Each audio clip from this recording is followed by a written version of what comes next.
ఒళ్ళంతా టాటూలు వేసుకుని చూద్దాం రండి. పూర్తి వివరాలకు చదవండి రేపటి సాక్షి దినపత్రిక. పార్వతీపురం మన్యం జిల్లాలో డెంగ్యూ జ్వరంతో గంటల వ్యవధిలో తల్లి కుమార్తె మృతి చెందారు.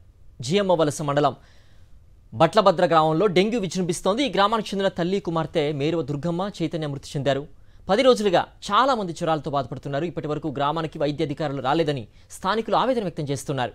ఎంపీడీఓ సచివాలయ సిబ్బందికి చెప్పినా పట్టించుకోలేదని అంటున్నారు. పారిశుద్ధ్య పనులు కూడా చేపట్టడం లేదని గ్రామస్తులు చెప్తున్నారు. డెంగ్యూతో గ్రామంలో ఇప్పటికే 3 చనిపోయారని తెలిపారు. అధికారులు స్పందించి గ్రామంలో వైద్య శిబిరాలు ఏర్పాటు చేయాలని కోరుతున్నారు. గత 4 రోజులుగా డెంగ్యూ చాలా కేసులు ఉన్నాయి. అయినా సరే ఎవరు కూడా పట్టించుకోవట్లేదు. గత 15 రోజుల క్రితం ఒక ఆయన చనిపోయాడు, వాళ్ళు వెంకటరమణ అని, 40 years. నిన్న ఒక డాక్టర్ అండ్ వాళ్ళ మదర్, డాక్టర్ ఏమొచ్చి బీటెక్ చదువుతుంది, చనిపోవడం జరిగింది. చాలా బాధాకరం. అయినా సరే అధికారులు ఎవరు కూడా పట్టించుకోవట్లేదు, పిచికారీ చేయట్లేదు. బ్లీచింగ్ పౌడర్ కూడా అసలు కనీసం ఇటువైపు కూడా చూడట్లేదు. ఈ రోజుకి కూడా చనిపోయిన తర్వాత కూడా ఈ పూటకు కూడా ఎవరి కూడా రాలేదు. ప్రతి ఒక్క ఇంట్లో ఒకరు లేదా 2 పేషెంట్లు ఉన్నారు.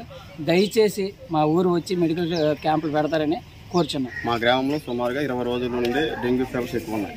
ప్రతి ఇంటికి 1 లేదా 2 మంచాలు ఉన్నాయి. మాది 100 గడప. పారిశుద్ధ్య లోపం చాలా ఎక్కువగా ఉంది.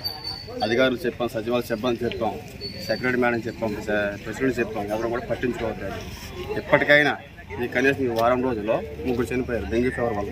దోమలు చాలా ఎక్కువగా ఉన్నాయి. శానిటైజేషన్ పూర్తిగా చేయట్లేదు. బ్లీచింగ్ కూడా ఎంత చెప్తున్నా బ్లీచింగ్ కూడా చేయట్లేదు. బ్లీచింగ్ ఇవ్వట్లేదు సరికదా, శానిటైజేషన్ చేయట్లేదు. దోమలు పిచికారీ కూడా చేయట్లేదు. ఊళ్ళో దోమలు ఎక్కువ ఉన్నాయి. తుప్ప చెత్త చెదరం ఎక్కువగా ఉంది. ఇంకా ఎంతమంది చావులు మేము చూడాల్సి వస్తుందని భయం వేస్తుంది. ఎప్పటికైనా ప్రభుత్వం తక్షణమే చర్యలు తీసుకోవాలని కోరుతున్నాం. ఈ రోజు మామూలు తాత్కాలికంగా మామూలుగా బ్లీచింగ్ పౌడర్ చల్లారు. స్పేర్ కానీ ఏది కానీ దోమలు చచ్చిపోయిన ప్రత్యేకంగా ఏవి కూడా చేయలేదు ఇంతవరకు.